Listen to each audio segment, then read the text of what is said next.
Right, listen, put the board up, you little scat. Why is he always so harsh? God, he's such a power-hungry... I can hear you. Yeah, well, I realise that now. Yeah, listen, have a yellow card, you pagan. Yeah, what? One more and you're off. God's sake, man, I'm gonna show him. Ah, for God's sake, now that's even worse. Yo guys, it is your boy Earnin here, and you are watching FTW. This, of course, the series where I bring to you the best and more frequently the worst of what football has to offer during the last 7 days. What's been kicking off in the world this week? Well, ladies and gentlemen, it's finally happened. GTA 6 is coming. My Xbox 360 is going to have a hard time trying to deal with a 17 terabyte game. This is when a trailer ends with it's coming out in 2047. Imagine footballers on this. It'd be absolutely nuts. Marcus Rashford, the second he has to drive a car in-game. His Manchester United teammate, Anthony, anytime anybody needs shooting. I know Ange Postecoglou would obey the 30 miles per hour speed limit when driving. Meanwhile, Sandro Tonali will be busy betting before online races start. I will bet every pound I got. Now, on to the football. There's been a lot going on this week, but there's only one place to start. It's the teenager for Copenhagen. Manchester United sit bottom of the Champions League group after an absolute classic 4-3 defeat against Copenhagen following a controversial Marcus Rashford red card. And I'm sick of this tonight, all bottle jobs. With the winning goal from Copenhagen coming from Rooney Bargy. Rooney scoring versus United. There's something poetic about this one. Who am I kidding? Wayne Rooney hasn't read a poem in his life. This one started well for United as Rasmus Højlund grabbed himself an early brace. And it was a good day for the Højlunds as his younger brother scored for Copenhagen in the Youth League. But as Marcus Rashford went to shield the ball, he made the fatal error of accidentally standing on someone's ankle, and United were down to 10 men, leaving Erik down by the touchline, fearful for his career. Don't panic. No, I am, because I'm going to lose my job. I mean, I'm not going to lie to you, lads. Yes, the point of contact, technically dangerous. If you just looked at a still image, then yeah, calm, it's a red card. But it's not a tackle, guys. He's literally in possession and shielding the ball. He's not even looking where his foot is. Either way, United collapsed immediately and conceded 4 goals whilst down to 10 men, culminating in Rafael Varane absolutely sabotaging the squad after being left on the bench. Jadon Sancho has apparently been kicked out of their WhatsApp chat. Listen, I think it's harsh. This is all he really had to say. Garnacho had shushed the Copenhagen faithful after United went back ahead at 3-2, but life came at him fast by full time. He was pretending to be upset before realising that he's got a banger Instagram photo either way. And as I mentioned, it does leave United bottom of their group. Absolutely mental, given they've got to go away to Galatasaray and still play Bayern. And United fans will be in the pub tomorrow explaining how the Glazers should have been at the front post to secure victory instead of investing United funds into an offshore bank account in Micronesia. No,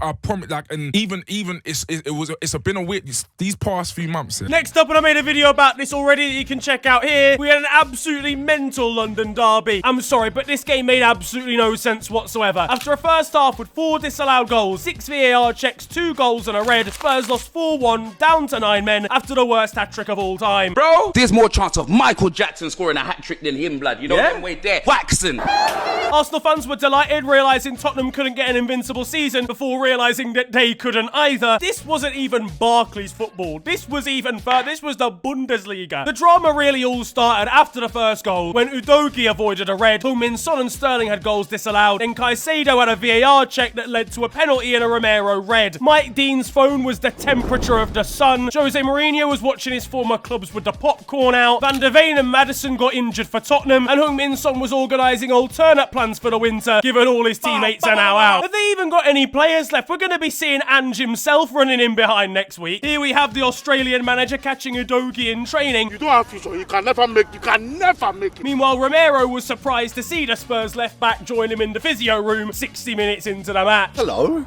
Hang on, mate. Fancy seeing you here. Chelsea may have been lucky to end with 11 men as well, potentially, as Reece James came in with an elbow, and it led to a wild second half with a Spurs defensive line at halfway for about half an hour. A classic 0-7-1 formation. Mykhailo Mudryk was distracted when he needed to concentrate on being onside. Imagine Nkunku versus this defensive line. He'd have been doing balloons like it was 4 AM after a London nightclub. Stadium would have looked like up with the amount of goals he was scoring. We're all talking about Ange Ball, but the Ange Balls that Postecoglou had to have to try this down to 9 men. This man has got a set of bollocks on him. Yeah, well, mate, I just sort of said fuck the feds. All right, thank you very much for the interview, Ange, mate. Appreciate it. Oh, for fuck's sake, he's upside down again, lads. Tottenham goalkeeper Vicario was a hero here. Meanwhile, at the other end of the pitch, and Robert Sanchez had very little to do. Nicholas Jackson may well have got a hat-trick, but the amount of misses that he brought out in this game of simple chances, his performance and rating really told the story. Honestly, he doesn't even deserve to get the match ball. Confiscate it. Staying on the London vibe, but next up, it's time to talk arse. I don't know. I think that's a bit dodgy, mate. The Gunners are at war with the PGMOL after being upset with Anthony Gordon's winner in a 1-0 loss to Newcastle. Win the Dog was devastated finding out his club actually didn't win this weekend. The drama here started with a Kai Havertz wild challenge. It could have ended up in a red card for himself. He got up and shushed Newcastle assistant manager Jason Tindall. Apparently Arsenal fans reckon that they've now unleashed the real Kai Havertz. Unleashed him, brother, you lost. This is the unleashed Havertz that you're gonna get. Might be autistic. Then again, Kai did get a yellow card that somehow resulted in 3 Newcastle yellow cards as well. Measured stuff. This guy was playing 5D chess.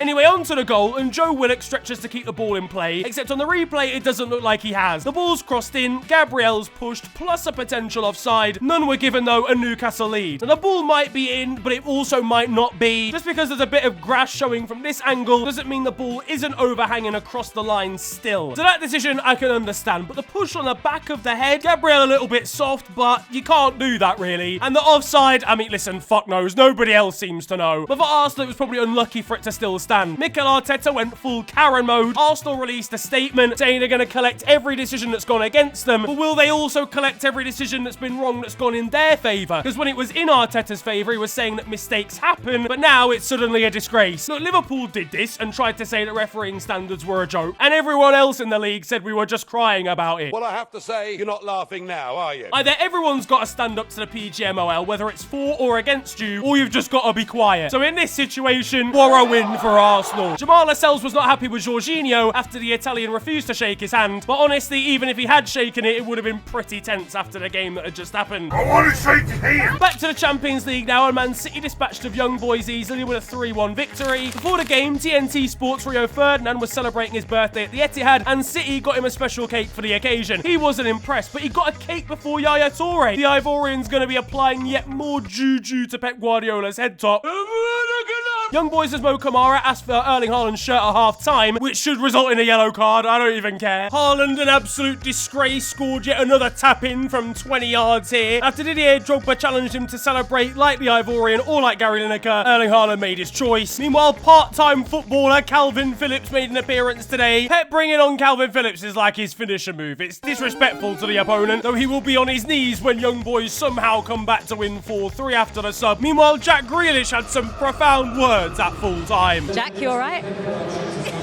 My back hurts. AC Milan put PSG in serious European trouble with a victory at San Siro. PSG fans had flares before kickoff. That's just a normal riot for them. A usual Saturday afternoon when gas prices are 7% higher than usual. Milan fans came prepared though with notes that had Donnarumma's face on and the number 71, apparently standing for like a man has no morals in Italian culture. They threw them at him as the game was kicking off. Cheers lads, my nan's just woken up and thinks she's won the postcode lottery. Kylian Mbappe was checking to see if Gianluigi had missed any, just in case there was any extra money he could nab. Here we have him after finding 3 spare €71 notes behind the goal. Mbappe, Mbappe, Mbappe da. Meanwhile, after PSG Ultras brought a tifo of Jean-Claude Belmondo aiming a gun at a Milan-themed devil, the Milan fans responded with Neo from The Matrix dodging the bullets. Milan would win in the stands and on the pitch. It's a shithousery award for the Italian Ultras. Ruben Loftus-Cheek had time to cook Micah Richards at full time. Your haircut's looking fly, man. Almost as good as mine. I told my barber I want the Micah Richards. Hey, How much Ruben, does does yours it cost cost? you the same as a Micah Richards?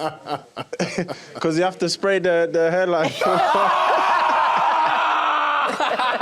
Meanwhile, Jamie Carragher was struggling with the pronunciation of Olivier Giroud. Do you want to teach him how to say it properly, though? Tell me your name. Let's pronounce it. Well, in French is Olivier Giroud. Oh!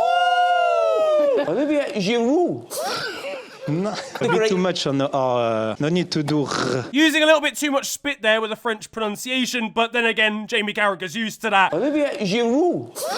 How do you feel when you see it back? You can't condone that. There were similar money themes at BVB as there were at Milan, as Newcastle were beaten by Dortmund. Golden bars were thrown onto the pitch as Dortmund fans protested the fact that money was taken over the beautiful game. Barca's president arrived on the scene to nab those golden bars and use them as a 28th lever. And according to those BVB fans, real football won here today, as in Milan. They celebrated by asking whether Geordie Shore stars enjoyed their time in Germany. Having a raj time in Amsterdam. I've always wanted to come to Germany. Housery award for Dortmund too. Meanwhile, one fan was aiming to get himself into the game without a ticket by camouflaging as a steward. Kind of fell apart when he was asked to do the actual job of a steward though. Anthony Gordon was trying to lift spirits in the away end with Newcastle 2-0 down.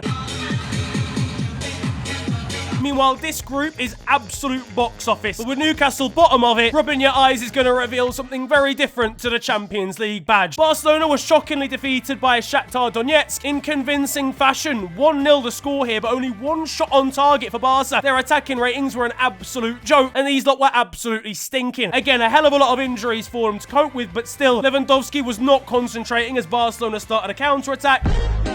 Joao Cancelo was concerned seeing Ferran Torres' attempts to go forward. Meanwhile, Mikhailo Mudryk was asking the Ukrainian side if he could come back, with pretty negative results. I love ambition. Absolutely fucking love it. But in this game, you've got to fucking walk before you can run. Meanwhile, Atletico Madrid annihilated Celtic with a 6-0 victory via the SPL champions. A man called Lino scored in this one. I mean, it's never going to be disallowed for offside, is it? Brendan Rodgers getting in the face of the fourth official, realising that the Lino scored. Lino! Have a fucking word with him then! To be honest, the referee might as well get in on the act on that one as well. Make it 7. It's no surprise they conceded so many, as Joe Hart took being in goal a little bit too literally. Now, back in the Premier League and over at Luton... Yeah, fuck it, boys. It's time for an old segment to make a return. Now, I must say that away end is continentally confusing. Luton held on and then scored with a beautiful counter-attack finish by Chong in a 1-1 draw versus Liverpool. It took a last-minute equaliser from Luis Diaz to rescue the Reds in a heartwarming moment given what's going on in his personal life. Not quite as heartwarming, though, was Darwin Nunez missing a sitter at 0-0. Today I feel disabled. Imagine a poor grandma having to dodge this Nunez strike in her own bedroom. This ball's been found in a conservatory near the ground. Let's be honest, there's no conservatories in Luton. I love Darwin Nunez, man, honestly I do, but sometimes he frustrates the living shit out of me. The kid shoots like Kai Cenat. He's a clickbait YouTube thumbnailer's dream. You know what it is? Scoring tap-ins is just too easy for him. And here we have him anytime he's asked to put the ball in the back of the net from 2 yards out. Come on, you foot slug! Oh, you fucking... To be fair, we've spent more on Gravenberch during the summer than Luton have since 1992. So I am genuinely happy for them. It's a crazy, crazy feat. But I'm also extremely happy for Luis Diaz, whose shirt called for the freedom of his father, and I really do hope that situation is resolved. There was late drama at United too, as they beat Fulham 1-0 thanks to a Bruno Fernandes winner. They scraped past Fulham here, I'm not going to lie, but honestly, I'm happy. It buys us another month of Erik Ten Hag. Their defence and midfield is actually worthy of being 10th, to be honest with you. But either way, United fans only asked for one thing, and that was to play like you mean it. I mean, I don't know, man. With that squad, they probably already are. Poor Rafael Varane. Look, I know Harry Maguire's not been too bad since he's come back into the team, but he must be getting depressed being benched by a 56-year-old Johnny Evans. Alejandro Garnacho gave away his shirt to a Fulham fan at halftime, and I really don't know what to make of that. I do know what to think about Anthony's awful contributions, though. This is what he does! The guy is actually the biggest waste of 100 million I've ever seen. Fulham fans took yellow cards to the game to protest ticket prices, but in reality they were just giving them to Anthony for his shocking performance. Man City won 6-1 versus Bournemouth, with Jeremy Doku getting more goal contributions in a day than Anthony has in months. So only got a 9.7 for 4 assists and a goal. What else has he got to do? They're taking off 0.3 of a rating for him doing the gritty here. I actually put into FTW like a number of months ago a clip of a man's career being ended on a 5-a-side pitch. Turns out this is actually Jeremy Doku's brother doing the dribbling. It runs in the family, clearly. Meanwhile, Jack Grealish will be getting concerned about Jeremy Doku's constant good positions sat from the bench. No. Wait. Elsewhere on the streets of Manchester, and Marcus Rashford was getting himself a parking ticket after crashing his car recently. Look, Marcus, please just be careful. To be fair, if I was earning his money and driving that, I'm parking where I like as well. Sir, can you please remove your McLaren from my kitchen? How did he even pass his test? He paid off the instructor. This is Marcus during his last examination. Elsewhere around the globe, and Gary Neville is such an influential pundit that a version of him has spawned in the Middle East. Meanwhile, Aston Villa was surprised by Nottingham Forest in a 2-0 loss, helped massively by a Emi Martinez howler. He has to return his Yashin trophy today. But before the game, and one poor kid had a bit of a disaster with this performance in front of a full house.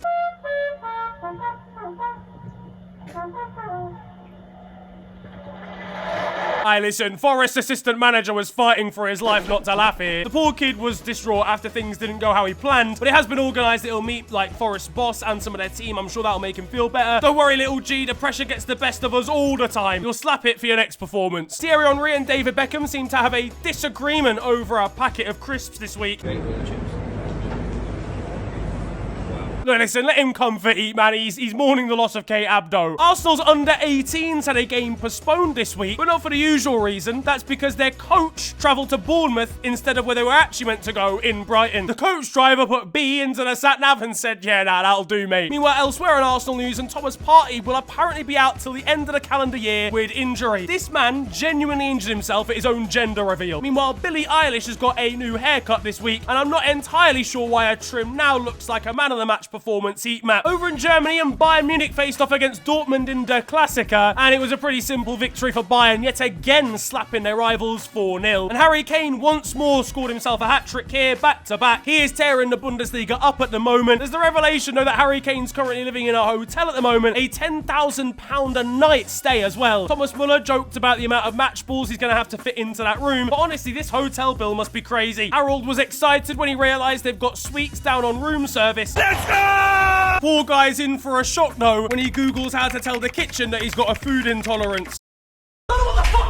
At least he can now count to 3 in German. There's a bonus. Meanwhile, elsewhere on the pitch, Nico Schlotterbeck and Deo Upamecano were looking longingly into each other's eyes. At RB Leipzig, and they were celebrating their victory in the Champions League in style. Meanwhile, at Union Berlin, and Lucas Toussaint might well have broken records, according to statistic websites, because apparently he came off the bench and in 12 minutes completed 460 passes. This guy was either doing up career mode objectives or someone's fallen asleep on the pass counter. Over in Spain, and Jude Bellingham's influence is getting a little bit crazy. He's being dubbed Bellinggoal now. Someone built it on Fortnite. Meanwhile, elsewhere, and a tattoo was received in his honor. Goodness gracious! Speaking of Jude, and he posted on Instagram to celebrate Eduardo Camavinga's new contract, saying congrats to a man who looked like a maths teacher. He's actually the teacher and the student as well. And staying on the Real theme, Antonio Rudiger was getting a bit up close and personal in a scrap with an opponent. He's actually such a weird guy. I think he's a nice guy, honestly. He seems sound, but I reckon he'd lips an attacker, like, just to confuse them. Elsewhere at Celta Vigo, Yago Aspas was not happy with the VAR screen.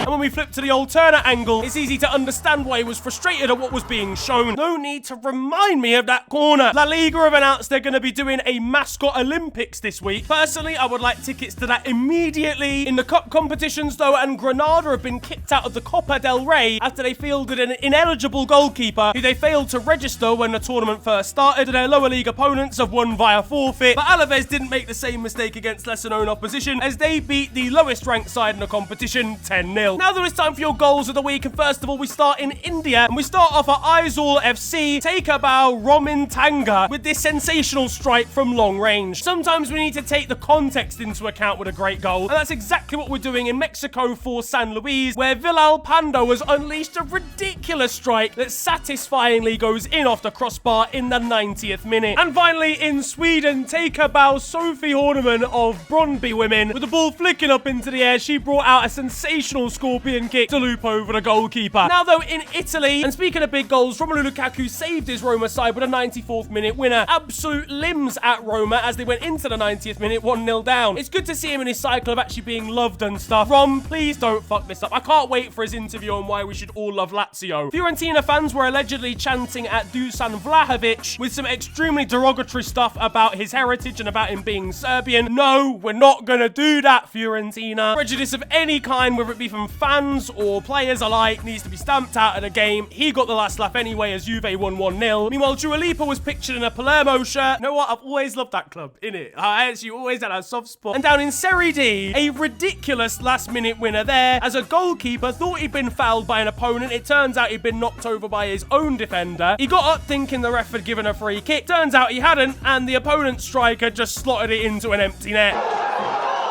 In France, and Kylian Mbappe tried to take advantage of a goalkeeper being outside of his net for a corner. Brother, it's not even in the corner. Why? He'll be trying to bribe the referee to let it stand with money from the Milan match. Meanwhile, with Will still suspended on the sidelines at Rhyme, his brother Nicholas had to take charge and still won their league match this week. It's crazy. Did you know Nicholas Still's actually the youngest manager in Europe? And every time he manages, Rhyme actually get a fuck. Hello all, and welcome to The Beautiful Game, the segment where we take a look at the poetic and brilliant side of the game that we love. We are back by popular demand for yet more glorious beauty.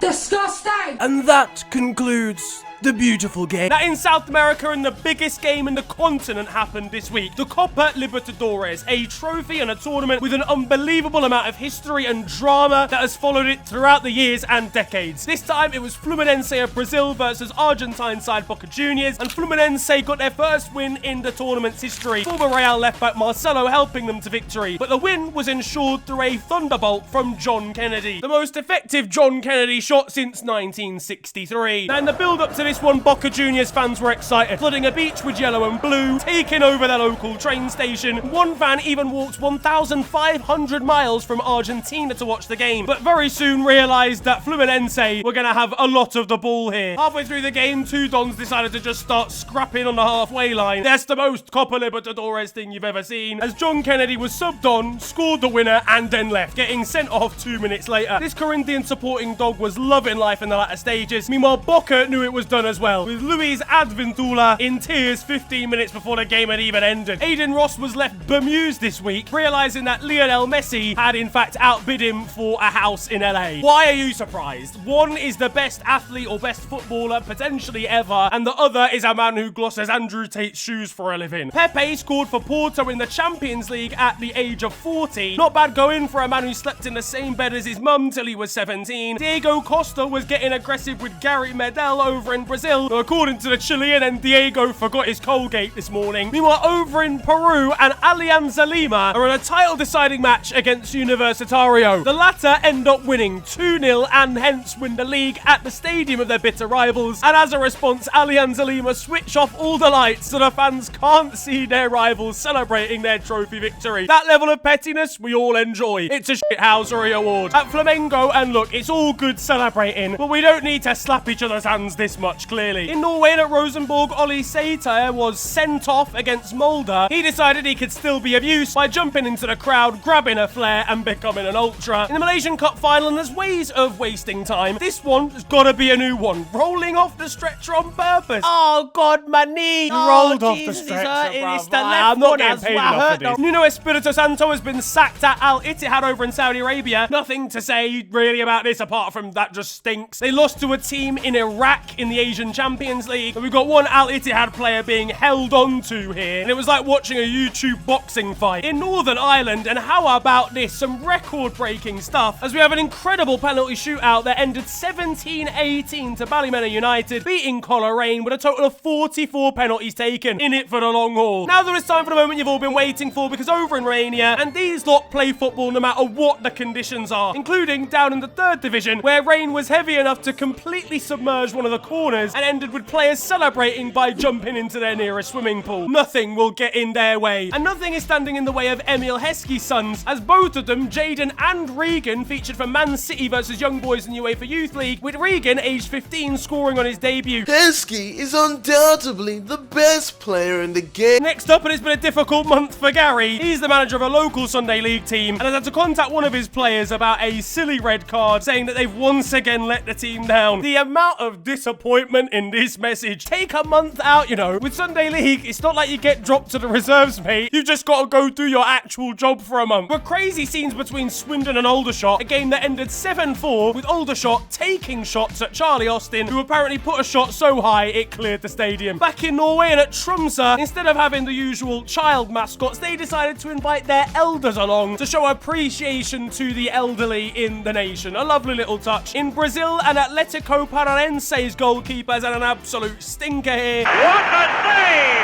George Not as bad as this referee, though, in the MLS, who's seen Vancouver going for a late equaliser against LAFC and has decided that they are absolutely not going to even get the chance. LAFC then went up the other end, scored another, but the goal was disallowed for offside. There's a crazy story developing in the Asian Champions League, where second division Japanese side Ventforet Kofu are through to the knockout stages. They're a second tier side, like Japanese effective championship, and are only in the tournament because they won the cup last year. Their fairy tale is continuing. Staying on the Japanese theme, we've got a referee here with ultra cramp. Meanwhile, it's all kicking off at Dunnipace FC as a fight's broken out and their physio's been punched. In Scotland and at Morton, their fans were not too pleased with their performance against Dunfermline, leading to a pie of anger being thrown onto the pitch. At Horndean, again lower league stuff, and their manager is telling it how it is on their performance. Nah, it weren't frustrating, we were crap. First half, pathetic. Bunch of losers. Nothing really positive about it. My centre forwards could still be out there till training on Tuesday. Won't hit the target. Not quite as angry as this Ukrainian, though, who's headbutted a referee after being sent off. Please don't do this, respect referees. And over in Tanzania, this goalkeeper's not going to be getting too much respect after this mistake. Oh, goalie! Now that it's time for Still 0-0, you guys know the score by now. This is a segment of the show where I bring to the best of Sunday League and amateur football, and this time we have got yet more gold. True, proper Sunday League action. What is one thing you can always rely on? A goal line scramble. It happens every week, and this is truly golden.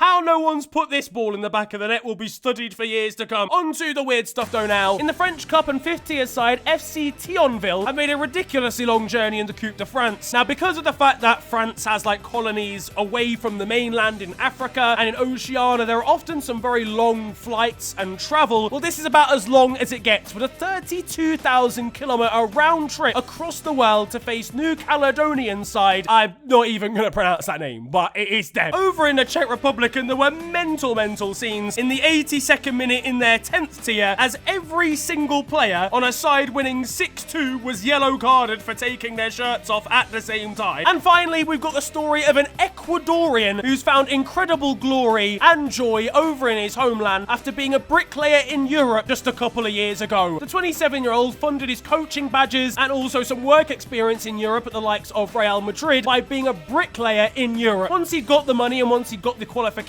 he returned to his home nation, managed in the 3rd division, and took his side from the 3rd tier all the way to the top flight. What a story. So happy for him and proud. That, though, is going to wrap up football this week, and I hope you have enjoyed it. If you have, then feel free to slap a like on the video, and of course, subscribe if you're new to the channel. You can also follow me on social media. It is at @theofficialfng on Twitter and on Insta. But it's been a pleasure ranting at you guys today. Have a wonderful day, enjoy yourselves, and goodbye.